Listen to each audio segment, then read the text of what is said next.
ታሪኩ የሚጀምረው በካሊፎርኒያ ውስጥ የምትገኝ ሙድስቦሮ በተባለች ትንሽዬ ከተማ ውስጥ ነው። በዚች ትንሽዬ ሙድስቦሮ በተባለች ከተማ ውስጥ ደግሞ በተለያየ ጊዜ ቱሪስቶች የመጡ የሚጎበኙት አንድ ትልቅ ቤት ይገኛል። ይህ ለጉብኝት ክፍት የሆነው ቤት ከዓመታት በፊት በርካታ ሰዎች ሕይወታቸውን ያጡበት ቤት ነው። የእነዛን ሰዎች ሕይወታቸውን ያሳጣቸው ደግሞ ጎስት ፌስ በመባል የሚጠራው አካል ሲሆን የበርካታ ሰዎችንም ሕይወት ጩቤ ብቻ በመጠቀም አጥፍቷል። ዛሬ ላይ ግን ያ ሁሉ ተረስቶ ይሄ ቤት ለጉብኝት ክፍት የሆነ ሲሆን በተለያየ ጊዜም ሰዎች ፕሮግራም ለማክበርና እንዲሁ ቤቱን ለመጎብኘት ሲሉ ብዙ ብሮችን ከፍለው ወደዚህ ቤት ይመጣሉ።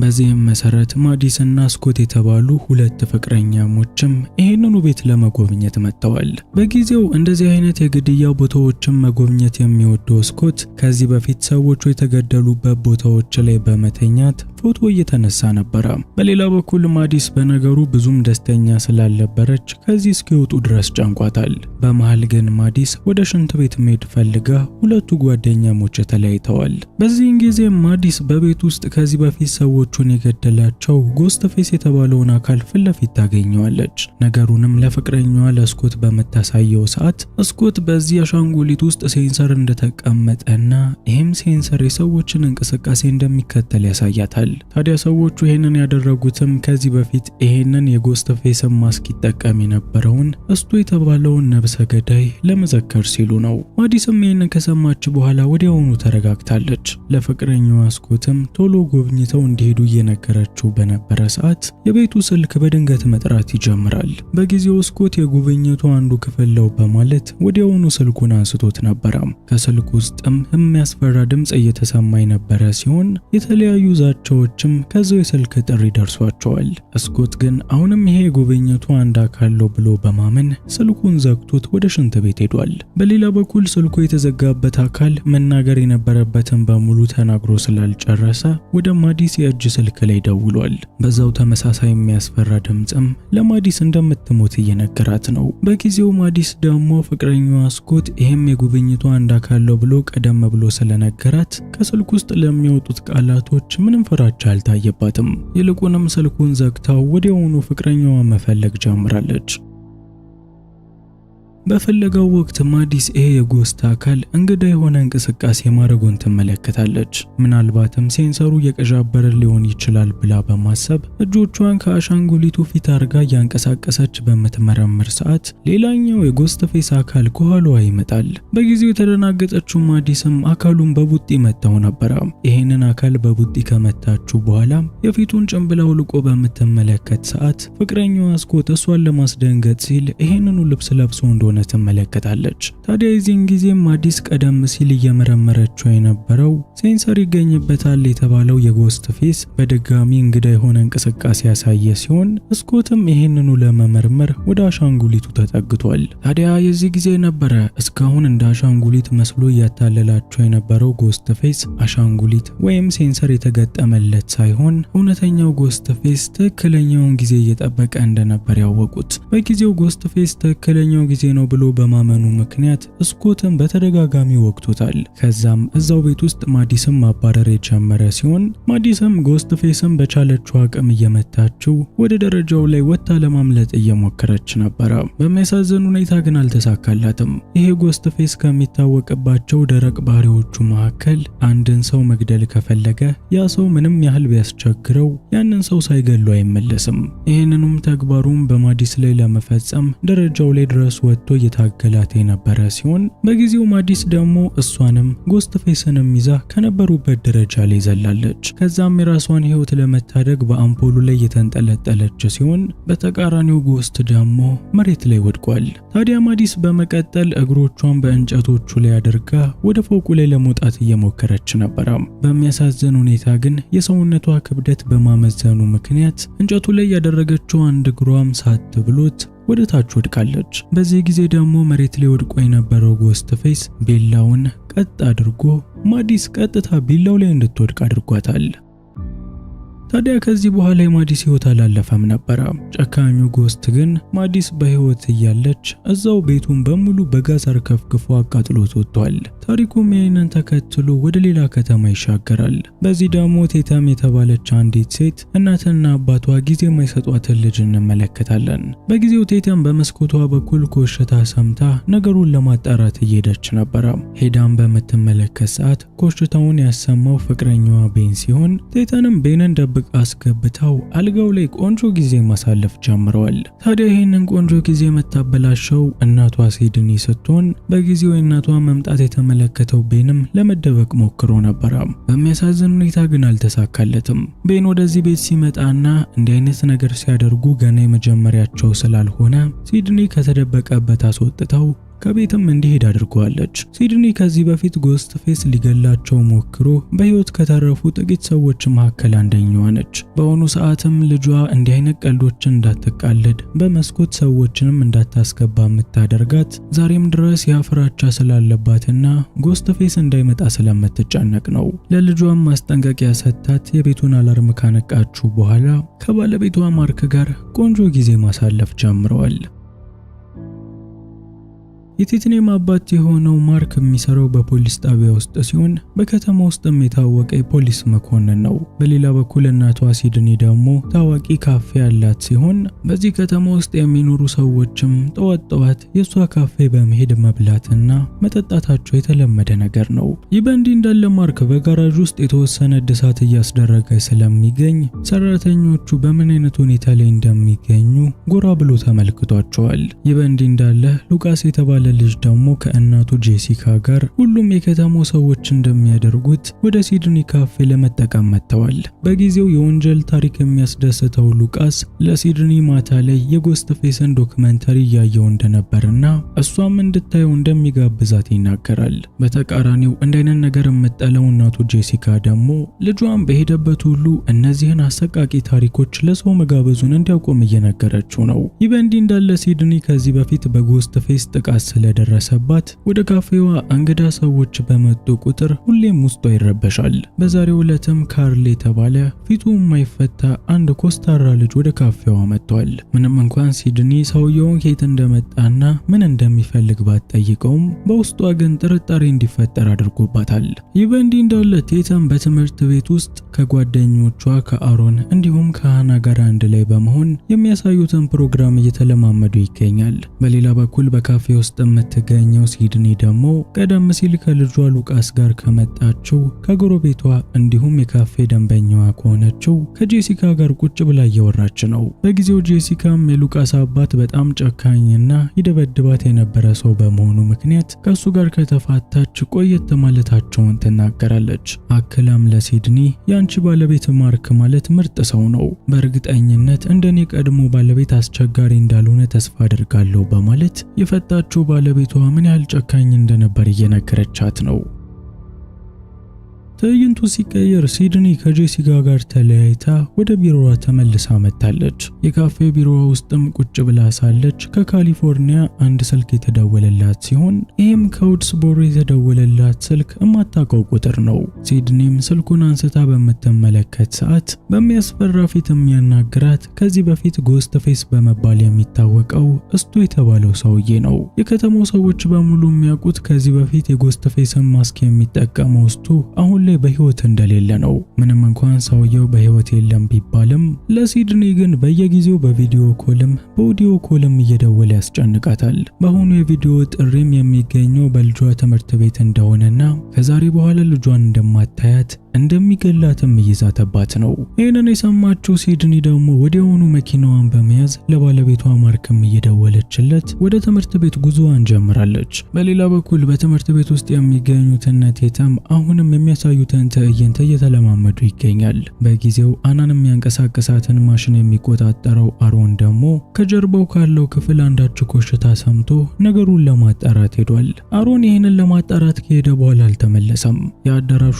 መብራቶች ሙሉ ለሙሉ የጠፉ ሲሆን አንድ የስፖት ላይት ብቻ በሃና ላይ በርቶባታል። ከዛም ከአንድ ቦታ ወደ አንድ ቦታ የሚያንቀሳቅሳት ማሽን ያለ ቅጥ እየተወዛወዘ ሃናን ማስጨነቅ ጀምሯል። ይህንን የሚያደርገው ደግሞ ጎስትፌስ እንደሆነ መገመት አይከብዳችሁም። ጎስትፌስ አሩንን ካስወገደው በኋላ ሙሉ መብራቶቹን አጥፍቶ የሃናን ማሽን እንዲቀዣበር አድርጎታል። ነገርየው ለሃና በጣም አስጨናቂ ነው። ለጎስት ግን ሃናን ባገኛት ቁጥር በቢላዋ ለመቧጨርና እሷን ለመውጋት የሚዝናናበት ምርጥ ጨዋታው ነው። ታዲያ ጨዋታውን ቢሆን የሚያበቃው ጎስትፌስ ሃናን ፊት ለፊት አግኝቷት በቢላዋ ሙሉ ሆዲቃዋን ቀዶት መሬት ላይ በሚዘረገፍ ሰዓት ነው። በተመሳሳይ ሰዓት ሲድኒም ወደ አዳራሹ ደርሳለች። የእጅ ሽጉጧንም በመጠቀም ወደ ጎስትፌስ ላይ ተኩሳበት የነበረ ሲሆን እንዲሁ በቀላሉ ማያዘው ጎስትፌስ ግን ወዲያውኑ ከቦታው ላይ አመልጧል። በሌላ በኩል እንደ እድል ሆኖ ከዚህ ሁሉ ነገር ያመለጠችው ቴተምም ከእናቷ ሲድኒ ጋር በሰላም ተገናኝታለች። ምንም እንኳን ከረፈደ ቢሆንም ማርክም ሌሎች የፖሊስ አባላቶችን ይዞ ወደ ቦታው ላይ እየደረሰ ሲሆን በቦታው ላይም ሲድኒን ጨምሮ ተማሪዎችንም እያንዳንዳቸውን ቃላቸውን እየተቀበሏቸው ነው። ምናልባት ዩቲዩብ ቪዲዮውን በተደጋጋሚ ስለሚያመጣላችሁ ሰብስክራይብ ያደረጋችሁ መስሏችሁ ይሆናል። እዚህ ጋር ለማየት እንደምትችሉት ከሆነ ግን የሚያዩት አብዛኛዎቹ ፐርሰንት ሰዎች በጭራሽ ሰብስክራይብ አላደረጉም። ቻናሉን ሰብስክራይብ ብታደርጉ ይበልጥ ታግዙናላችሁ። ላይክ እና ሰብስክራይብ ማድረጉ እንዳትረሱ። ቀጥሎም ፖሊሶቹ እነ ቴተምን እንዲሁ ወደ ቤታቸው ከማስገባት ይልቅ ጎስትፌስ ቤታቸው ውስጥ ካለ በማለት ሙሉ ቤቱን ፍተሽ አድርገውበታል። በመጨረሻም ቤቱ ደህንነቱ የተጠበቀ መሆኑን ካረጋገጡ በኋላ ማርክ፣ ቴተም እንዲሁም ሲድኒን በሰላም ወደ ቤታቸው መግባት እንደሚችሉ ተነግሯቸዋል። ታዲያ ፖሊሶች ሙሉ ቤቱን ፈትሸው ጎስትፌስ እንደሌለ እርግጠኛ ቢሆኑም አንዴ ሰዎችን ከጀመረ ሳይጨርሳቸው የማይተው ጎስትፌስ ግን ሲድኒና ሙሉ ቤተሰቦቿን ለመጨረስ ኮርኒስ ውስጥ ተደብቆ እየጠበቀ ነበር። ጉዳቸውን ያላወቁት እነ ሲድኒ በነጋታው ይሄንን ከተማ ለቀው እንደሚወጡ እየተነጋገሩ ልብሳቸውን እያስተካከሉ ነው። ሲድኒም ወደ ባለቤቷ ማርክ ጋር በመመጣ ሰዓት የክፍሉ አምፖል ጠፍቶ ጨለማ ነበር። ማርክንም ለምን በዚህ ሰዓት መብራቶቹን ታጠፋለህ እያለች በምትወቅሰው ሰዓት ማርክ በጭራሽ እሱ አምፖሎቹን አለማጥፋቱን ይናገራል። ታዲያ ከዚህ በፊት ከጎስትፌስ ከመገደል አምልጣ የነበረችው ሲድኒም ልክ ባለቤቷ ማርክ ይሄንን በሚናገር ሰዓት ወዲያውኑ ጎስትፌስ ቤት ውስጥ እንዳለ ይገባታል። ይባስም ብሎ ጎስትፌስ ይሄንን ለማረጋገጥ ሌላኛ ክፍል ውስጥ እየበራ የነበረውን መብራት አጥፍቶታል። ወላጆቹም ማርክ ሽጉጡን በመያዝ አንድ ላይ ወደ ቴተም ክፍል በሚመጡ ሰዓት ከነሱ ቀድሞ ጎስትፌስ ልጅቷን እንደታጋች መያዙን ይመለከታሉ። በጊዜውም ጎስትፌስ ሽጉጡን እንዲያስቀምጥ ነግሮት ስለነበር ማርክ ወዲያውኑ ሽጉጡን አስቀምጧል። ታዲያ ማርክ ሽጉጡን በሚያስቀምጥ ሰዓት ልጁ ቴተምን በአይኑ እያናገራት የነበረ ሲሆን ቴተንም የአባቷ እቅድ ገብቷት ወዲያውኑ ጎስትፌስን ገፍትራ ከስሩ አምልጣለች። ይህንን አጋጣሚ ያገኘው ማርክም ወዲያውኑ ከጎስትፌስ ጋር መደባደብ የጀመረ ሲሆን ባለቤቱ ሲድኒም ሳይቀር ጎስትፌስን በመደብደብ እያገዘችው ነበር። በሚያሳዝን ሁኔታ ግን ነገሮች ቤተሰቡ እንዳሰበው ሊሄድ ላቸው አልቻለም። በእነሱና በጎስትፌስ መሃል በነበረው ድብድብ አባት የሆነው ማርክ ከደረጃው ላይ ወድቆ ራሱን የሳተ ሲሆን እናትና ልጅም ህይወታቸውን ለመታደግ ሲሉ እስከዛሬ በቤታቸው ውስጥ ደብቀውት በነበረ በአደጋ ጊዜ ማምለጫ ክፍል ውስጥ ገብተዋል። በጊዜው ክፍሉን በር ከመዝጋታቸው በፊት ጎስትፌስ እነሱን ተከትሏቸው መጥቶ ነበር። የዚህን ጊዜም ሲድኒ ጎስትፌስን ጭንቅላቱን በማለት ልጇን ይዛ ደህንነቱ የተጠበቀ ክፍል ውስጥ በመግባት በሩን ዘግተውታል። በዚህ የተናደደው ጎስትፌስ ደግሞ ያሉበት ክፍል በር ምን ያህል ጠንካራ እንደሆነ አላወቀም። በሩን ለመስበር እየደበደበ መታገል ጀምሯል። ይህ በሚሆን ሰዓት ደግሞ እናትና ልጅ በግድግዳ መሃል በሚገኘው መንገድ ተጠቅመው ከቤቱ ወደሚወጡበት መንገድ ጉዟቸውን ጀምረዋል። በሌላ በኩል ጎስትፌስም የብረት በር ሲደበደብ ከቆየ በኋላ በመጨረሻም ይህንን በር በቀላሉ እንደማይሰብረው ገብቶታል። በዚህም ተስፋ ቆርጦ እየሄደ በነበረ ሰዓት በግድግዳው መሃል ከቤቱ ለመውጣት እየሞከሩ ያሉት የእናትና የልጅን ድምጽ ይሰማል። የግድግዳው መካከልም የአደጋ ጊዜ ማምለጫ እንደሆነ የገባው ጎስትፌስ ወዲያውኑ ቢላዋውን በመጠቀም እነሱን ለመውጋት መታገል ጀምሯል። ግና እናትየው ሲድኒ የቢላዋን ጫፍ በማጣመም ጎስትፌስ በገዛ እጁ ያስገባውን ቢላ ጎትቶ መውጣት እንዳይችል አድርገዋለች። በዚህ የተናደደው ጎስትፌስ ደግሞ ሌላ ትልቅ ብረት በማንሳት ግድግዳውን የቦረደሰው ሲሆን ይህም በትክክል የሲድኒ እጅ ላይ ጉዳት አደርሶባታል። ምንም እንኳን እናትየው ጉዳት ቢደርስባትም ሰዎቹ በመጨረሻ መውጫው ላይ ደርሰዋል። ጎስትፌስም ቢሆን ሴቶቹ አንዴ እንዳመለጡት ስለገባው የማርክን ጉዳይ ለማጠናቀቅ ከደረጃው ላይ ወደ ወደቀው ወደ ማርክ ጋር ይመጣል። በቦታው ላይ ሲደርስ ግን ማርክን ከዛ አላገኘውም። በዚህም ምክንያት ጎስትፌስ የቤቱ በር ላይ ቆሞ እየተመለከተ የነበረ ሲሆን ተደብቆ አጋጣሚ ሲጠብቅ የነበረው ማርክም የዚህን ሰዓት በመምጣት ከጎስት ጋር ተያይዟል። በሌላ በኩል ልጇን ይዛ ያመለጠችው ሲድኒም ቢሆን የጎስትፌስን ጭንቅላት በመምታት ባለቤቷን እያገዘችው ነው። ማርክና ጎስትፌስም አንድ ላይ እየታገሉ ወደ መሃል አስፓልት ላይ የወጡ ሲሆን በዚህን ጊዜም ጎስትፌስ በአንድ መኪና ተገጭቶ ሕይወቱ አልፏል። ይህን መኪና የነዳች የነበረችው ጋዜጠኛዋ ጌለች። ከሷ ጋር ደግሞ መንታዎች የሆኑት ቻድና ሚንዲ የሚገኙ ሲሆን እነዚህ ሰዎችም ልክ እንደ ሲድኒ ከጎስት የግድያ ሙከራ የተረፉ ሰዎች መካከል አንደኛዎቹ ናቸው። ሁሉም ሰዎች እንደሚያውቁት ከዚህ በፊት የጎስትፌስን ይጠቀም የነበረው እስቱ የተባለው ሰውዬ ነበረ። እንደሚታወቀው ደግሞ እስቱ ጭንቅላቱ ላይ ቲቪ ተጥሎበት ሕይወቱ አልፏል። እናም ፖሊሶች በአሁኑ ደግሞ ማን ይሁን በማለት የአሁኑን የጎስትፌስ የፊት ጭንብል በሚያወልቁ ሰዓት ከሲድኒ በስተቀር ማንም የማያውቀው ሰው ሆኖ ተገኝቷል። ሰውየው ካርል ነው። ሲድኒም ቢሆን ያወቀችው ሁልጊዜ እየተኮሳተረ ካፌዋ መጥቶ ተጠቅሞ ስለሚወጣ ነው። ፖሊሶችም የካርልን ፎቶና አሻራ ከወሰዱ በኋላ ስለ ሰውየው ምርመራ በሚያደርጉ ሰዓት ሰውየው ከቀናት በፊት ከአእምሮ ህሙማን ሆስፒታል ያመለጠ ሰው መሆኑን ደርሰውበታል። ይህ በእንዲህ እንዳለ የነ ሲድኒ ጎረቤት የሆኑት ጄሲካ እና ልጇ ሉቃስም ወደ ቦታው ላይ መጥተዋል። በጊዜው እነ ጄሲካ የመጡት ጎረቤታቸው ሲድኒን ለማጽናናት ነበረ። ጋዜጠኛዋ ጌል ግን ሉቃስ እንዲህ አይነት ነገር በጣም ስለሚወድ ምናልባት ከዚህ ነገር ጀርባ እሱ ሊኖርበት እንደሚችል ትናገራለች። በጌል ንግግር የተናደደችው ጄሲካ ደግሞ ሲጀመር እኛ የመጣነው ሲድኒ ጋር ነው በማለት ጌልን ከፊት ለፊታቸው እንድትሄድ አድርጋታለች። ትዕይንቱ ሲቀየር ሲድኒ ከጌል ጋር አንድ ላይ ቁጭ ብላ ነበረ። ቤተሰቡም አሁን ላይ ይሄ ጎስትፌስ የሚባለው ነገር ሙሉ ለሙሉ እንዳበቃለት አምኗል። ይህንን እምነታቸውን የሚያፈርሰው የስልክ ጥሪ ግን ወደ ሲድኒ ጋር የደረሰ ሲሆን በቪዲዮ ጥሪ ላይም ከዚህ በፊት ጎስትፌስን በመጠቀም ታዋቂ የሆነውና አሁን ላይ ሞቷል ተብሎ የሚታመነው እስቱ እንደተለመደው ወደ ሲድኒ የደወለ ሲሆን እሷንም ቤተሰቧንም እንደሚገላቸው በድጋሚ እየዛተባት ነው። ከዚህ የስልክ ጥሪ በኋላ ጌልና ሲድኒም አንድ ነገር እስካላደረጉ ድረስ ይህ ሰውዬ ከህይወታቸው እንደማይወጣ ገብቷቸዋል። እናም ከጋዜጠኛዋ ጌል ጋር አንድ ላይ በመሆን ይህንን የስልክ ጥሪ በሚያደርገው ሰውዬ ላይ ምርመራ ለማድረግ ወስነዋል። ትዕይንቱ ሲቀየር ሴቶቹ አንድ ላይ ካርል አምልጦበታል ወደ ተባለው የአእምሮ ሕክምና ቦታ መጥተዋል። በጊዜውም ማርኮ የተባለ ዶክተር እያናገራቸው የነበረ ሲሆን በትላንትናው ዕለትም ፖሊሶች መጥተው የካርልን ክፍል ሙሉ ለሙሉ እንደበረበሩትና በብርበራቸውም ሰውየው ጨካኝ እንደሆነ ክፍሉንም የሞሉት አስፈሪ ስዕሎች እንደሆኑ ደርሰውበት እንደሄዱም ይነግራቸዋል።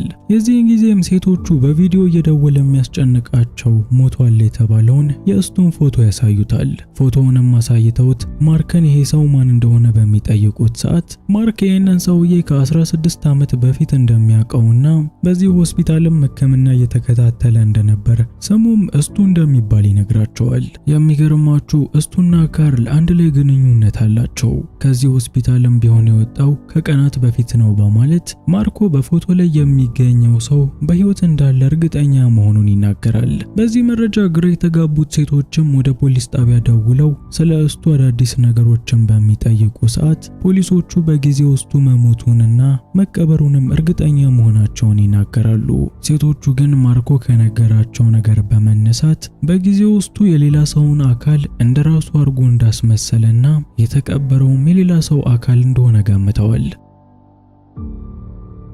ይህ በእንዲህ እንዳለ ገራጁን እያሳደሰ የነበረው ማርክ አንዳች እንግዳ ድምጽ ከገራጁ ውስጥ ሰምቶ ወደ ገራጁ መጥቷል። በጊዜው እድሳቱን የሚሰሩት ሰራተኞች በቦታው ላይ አልነበሩም። ነገር ግን ሰዎቹ የሚጠቀሟቸው ዕቃዎች ተዘርግፈው የነበረ ሲሆን ማርክም እነዚህን ዕቃዎች መልቀም ጀምሯል። ታዲያ ማርክ ያላወቀው ነገር ይሄ በጎስትፌስ የተዘጋጀለት ወጥመድ እንደሆነና አሁንም ድረስ ከጀርባው ቆሞ እንደሚገኝ ነው። ምስኪኑ ማርክ ነገሩን ያመሰቃቀለው ንፋስ መስሎት የገራጁን በር ዘግቷል። ተመልክቷል። ይሄ ደግሞ ለጎስት ፌስ ትክክለኛው አጋጣሚ ስለነበር ማርክም በፌስታል ፊቱን ጠቅልሎት በተደጋጋሚ በቢላ ወቅቶታል። ይህ በእንዲህ እንዳለ ቴታም ከፍቅረኛዋ ቤን እንዲሁም ከመንትዮቹ ጋር አንድ ላይ በካፌ ውስጥ ትገኛለች። መንትዮቹ ሚንዲና ቻድ በበኩላቸው ከዚህ በፊት ከጎስት ፌስ ጋር አይን ለአይን ታይተው ስለነበር ሰውየው ቢመጣ ምን ሊያደርግባቸው እንደሚችል ያውቃሉ።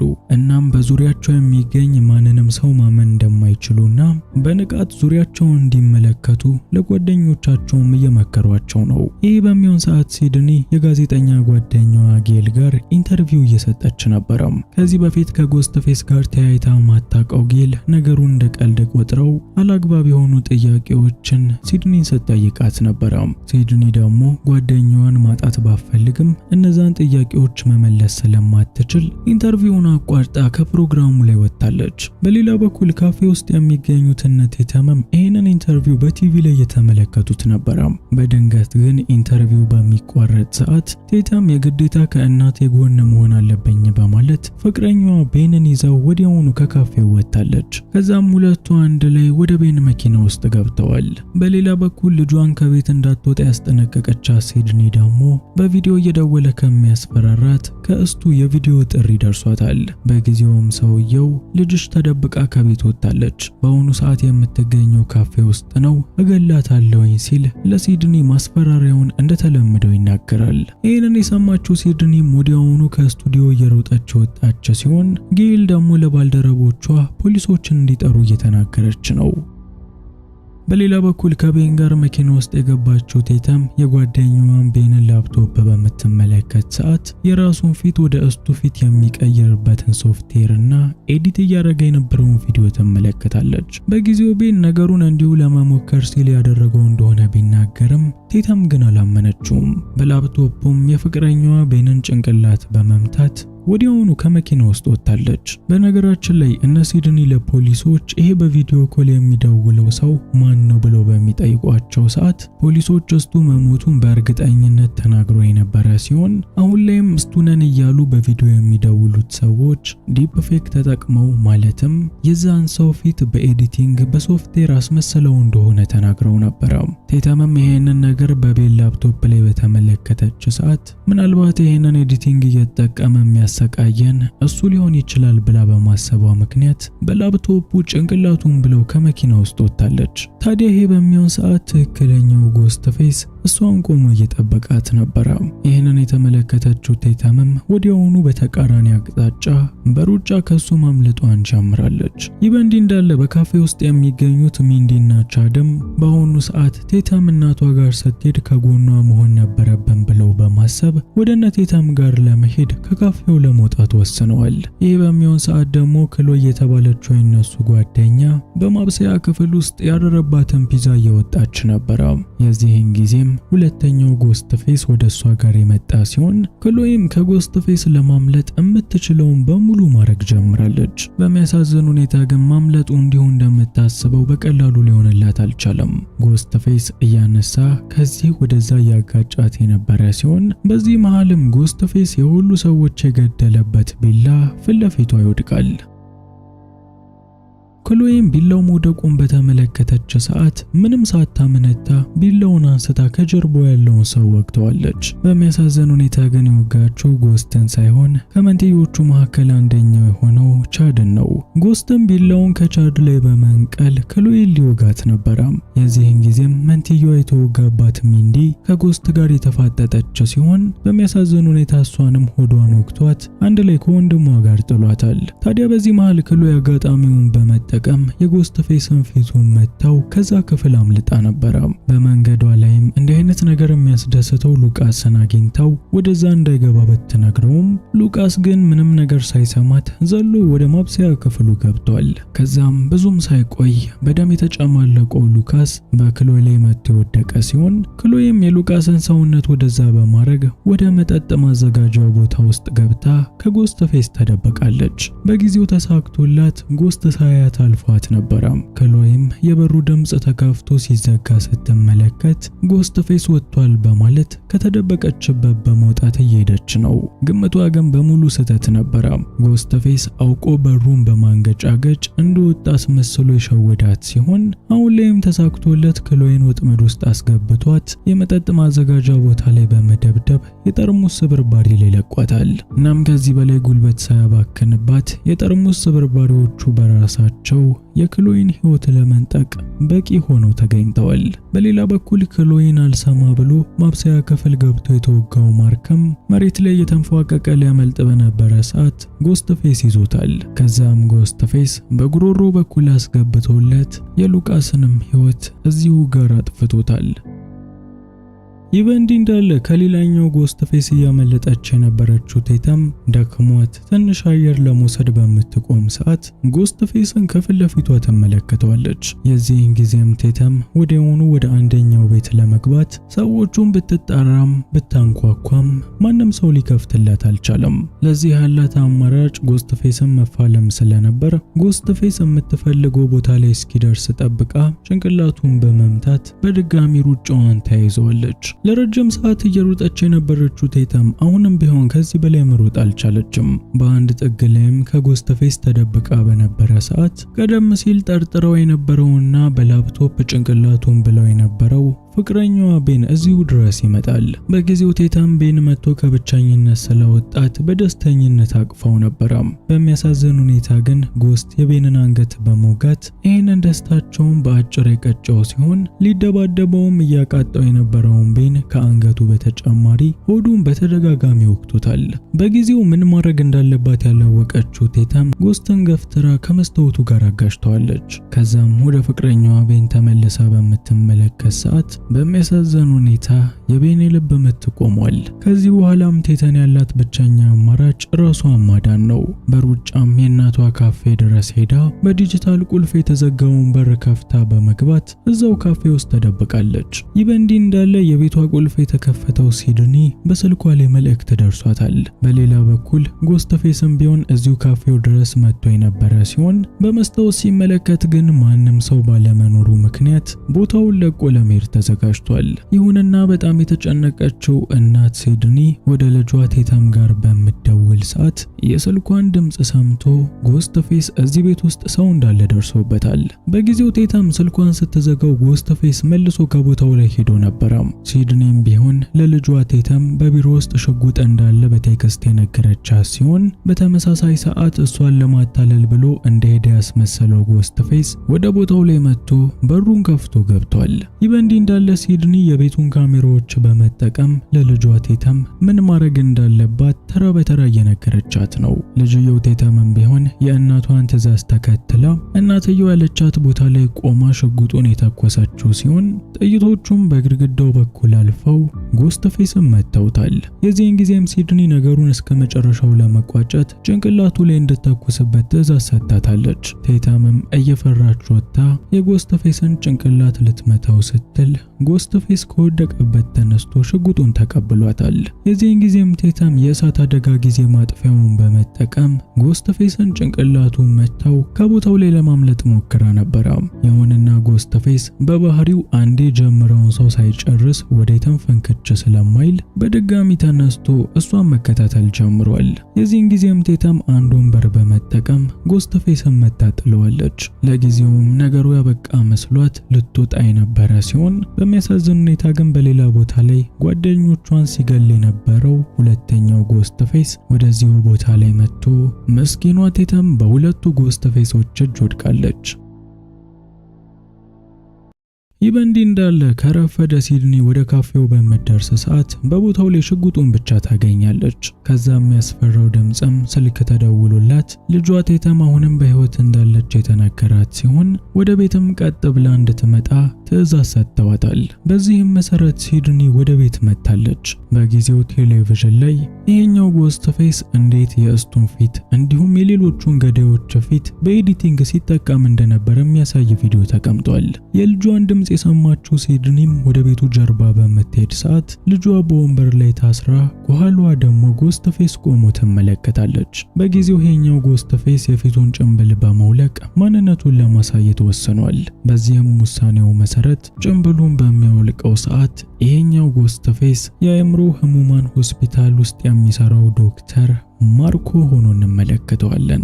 ሌላኛው ጎስት ፌስም ቢሆን ባለቤቷ ማርክ አሁንም በህይወት እንደሚገኝ ለማሳየት በስቃይ ውስጥ የሚገኘውን ማርክን እየጎተተው ወደዛ አምጥቶታል። አሁን ደግሞ ሰዓቱ ሁለተኛው ጎስት ፌስ ጭንብሉን የሚያወልቅበት ነው። ሁለተኛው ጎስት ፌስም ጭንብሉን በሚያወልቅ ሰዓት ከሌላ ቦታ የመጣ ጠላት ሳይሆን ጎረቤቷ ጄሲካ ሆና ትገኛለች።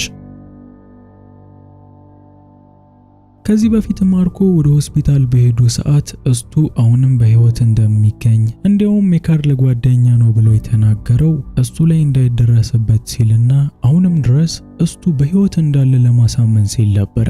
በሌላ በኩል ጄሲካ ደግሞ የገዛ ባለቤቷን ከገደለች በኋላ ሰዎችን መግደል የዕለት ተዕለት ተግባሯ ነበር። ከማርኮ ጋር ደግሞ የተገናኙት ይሄንኑ ለመታከም ወደ አእምሮ ህሙማን ሆስፒታል በሄደች ሰዓት ነው። ታዲያ አጅሬው ማርኮም ይችን በሽተኛ በማከም ፋንታ አንድ ላይ ከሷ ጋር እንደ ጎስት ፌስ ይሰሩ ነበር። ጄሲካና ማርኮም ይሄንን እየተናገሩ በነበረ ሰዓት የሲድኒ ባለቤት የሆነው ፖሊሱ ማርክ እጁ ላይ የሚገኘውን ቢላ በመጠቀም የልጁ እግር የታሰረበትን በቢላው እየቆረጠው ይገኛል። ሲድኒም እነዚህ ጨካኝ ሰዎች የሚያደርገውን ነገር እንዳያዩት ስትል የሁለቱንም ትኩረት ከሷ ላይ እንዳይነሳ አድርጋለች። ታዲያ በዚህ ጊዜ ማርክ ሙሉ ለሙሉ ፕላስተሩን ቆርጦ የጨረሰው ሲሆን ሲድኒም በአይኗ ቴተምን አናግራ ከተቀመጠችበት እንድትነሳ ያደረገቻት ሲሆን የዚህን ጊዜም ሲድኒ ምንም ጥይት ሳታባክን ማርኮን በመጀመሪያው ጥይት ግንባሩን ብላ ደፍተዋለች። በሌላ በኩል ቴታምን ቢሆን በታሰረችበት ወንበር ጄሲካ መታት ነበር። ጄሲካ ደግሞ በምላሹ ከቦታው ላይ ሮጣ ያመለጠች ሲሆን ሲድኒም እሷን ተከትላ ወደ አንደኛው ክፍል ገብታለች። በጊዜው ጄሲካ ሙዚቃ በኃይለኛው በመክፈት ሲድኒ ልታዘናጋት ነበር። ሲድኒም ይሄ ሙዚቃ እንደዚህ የተከፈተው ሆን ብሎ እሷን ለማዘናጋት እንደሆነ ስለገባት ሙዚቃውን ለመዝጋት ወደ ስፒከሩ ጋር በምትሄድ ሰዓት ጄሲካ ከተደበቀችበት በመውጣት እሷን ለማጥቃት ተሞክራለች። በጊዜው ቀልጣፋ የነበረችው ሲድኒም የጄሲካን እግር በመፍቻ ወግታታለች። በአንድ ግድግዳ ላይ ማስደግፋት እግሯ ላይ የሰካችው መፍቻ በመንቀል በተደጋጋሚ የጄሲካን ሆዷን የወጋቻት ሲሆን አልሞት ባይ የሆነችው ጄሲካ ደግሞ ሆዷን በተወጋችበት መፍቻ ሲድኒን ልትወጋት ነበር። ታዲያ የዚህን ጊዜም ቴታም ወደ ቦታው ላይ በመምጣት ጄሲካን በጥይት መታ ታስቆማታለች። እናቷንም ከተተበተበችበት ገመድ አውጥታት በድጋሚ ፊታቸውን በሚያዞሩ ሰዓት ጄሲካ ከወደቀችበት ቦታ ላይ የለችም። እናትና ልጅም ነገሩን የዜኑ ሰዓት መቋጨት ስለነበረባቸው ወዲያውኑ ጄሲካን እየፈለጓት ነበር። አጅሪት ጄሲካም እንደለመደችው እነሱን ለመያዝ እየተሯሯጠች በመመጣ ሰዓት እናትና ልጅ በተደጋጋሚ ተኮሱባት ሲሆን እነዚህም ጥይቶች በሚገባ የጄሲካን ጭንቅላት በመጨፍጨፍ ነፍሷን ወደ ሰባተኛ ሰማይ ልከውታል። በታሪኩ የመጨረሻ ትዕይንት ላይ ምንም እንኳን ጉዳት ቢደርስባቸውም መንትዮቹ አሁንም በህይወት እንደሚገኙ እንመለከታለን። ጋዜጠኛዋ ጌልም ቢሆን የሆነውን ነገር በሚዲያ ላይ ያቀረበችው የነበረ ሲሆን እናትና ልጅም በህይወት መትረፍ ችለዋል። ታሪኩም የሚያበቃው ሲድኒ ለልጇ ቴተም የስሟን ትርጉም ስትነግራት ነው። ቴተም የሚለው ስም በጣም የምትወዳት የጓደኛዋ ስም ነበረ። ትርጓሜው ደግሞ ጠንካራ ማለት ሲሆን ሲድኒም ለልጇ ትክክለኛውን ስም እንደወጣችላት በኩራት ስትናገር ታሪኩ ያበቃል።